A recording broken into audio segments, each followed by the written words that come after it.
பெண்ணுரிமை பேசுறதுக்கு பெரியாருக்கெல்லாம் தகுதியே கிடையாது. தலைவர் பிரபாகரனுக்கு மட்டும்தான் வந்து அர்ஹதை இருக்குதா? ஓகே சீமான், ஓ வழிக்கே வரேன்டா. என்னோட கேஸில் வந்து உன்னை வலசரவாக்கம் ஸ்டேஷனுக்கு வர வச்சுருந்தாங்க இல்லையா? நீ கூட உன் பொண்டாட்டி கூட வந்திருந்திய. வெளியில் வந்து ப்ரெஸ் கேட்கும் போது கொள்ளையில் எத்தனை பெண்கள் இருக்கும் போது பழகிறதுக்கு இவ தான் கிடச்சாலாம் அப்படின்னு என் பொண்டாட்டி கேட்டா அப்படின்னு ஒரு மானங்கெட்ட நாய் மாதிரி கெக்க அப்படின்னியே.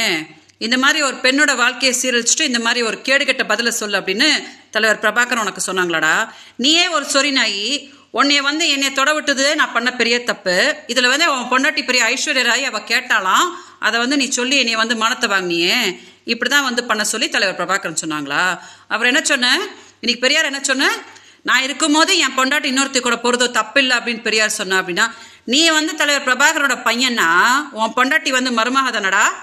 நீங்கள் ரெண்டு பேரும் என்ன கேடுகட்ட வேலையாடா பண்ணிட்டு இருக்கிறீங்க? உன் பொண்டாட்டி என்னடா சொல்லிட்டு இருக்கா? நீ விஜயலட்சுமியை தவிர கொள்ளையில் எத்தனையோ பெண்கள் இருக்காங்க, அவங்க கூட போய் பழகு அப்படின்னு தானடா அவ சொல்லிட்டு இருக்கிறா. நீங்கள் ரெண்டு பேரும் இந்த மாதிரி ஒரு கேடுகட்ட நாயங்களா இருக்கும் போது எதுக்கடா வந்து பெரியார சொல்லிட்டு இருக்க? சீமான், என்னமோ சொடக்கு போட்டு கூப்பிட்டு இருந்தியே. நான் ஒருத்தி போதுண்டா உனக்கு. நீ உண்மையான ஆம்பளையா இருந்தா தலைவர் பிரபாகர் மேலே சத்தியம் பண்ணி சொல்றா, நான் விஜயலட்சுமி வாழ்க்கையை சீரழிக்கவே இல்லை, நான் அவளோட புருஷன் கிடையாது, மாதம் 50,000 ரூபாய் கொடுக்குறேன் அப்படின்னு சொல்லி நான் அவளை துன்பப்படுத்தலை அப்படின்னு சத்தியம் பண்ணுறா பார்க்கலாம். எதுக்கடா வந்து தமிழ்நாடு மக்களோட அப்படி ஏமாத்துற? உன்னால பாதிக்கப்பட்டு நான் தான் பெங்களூர்ல இப்படி கதறிட்டு கிடக்குறேன்னு நீ நல்லாவே இருக்க மாட்டடா. தமிழ்நாடு மக்கள் ஒன்னாலும் நீ செருப்பு கழட்டுன்னு அடி நடிக்க போறாங்கடா, அப்பதான் நீ அடங்க போற. தயவு செஞ்சு மீடியா அதை டெலிகாஸ்ட் பண்ணுங்க. நீ ஏன் முதல்ல ஒழுங்கு கிடையாது, அதை மறைச்சிட்டு நீ பெரியாரு அவங்க இவங்கன்னு பேசுற இல்லையா?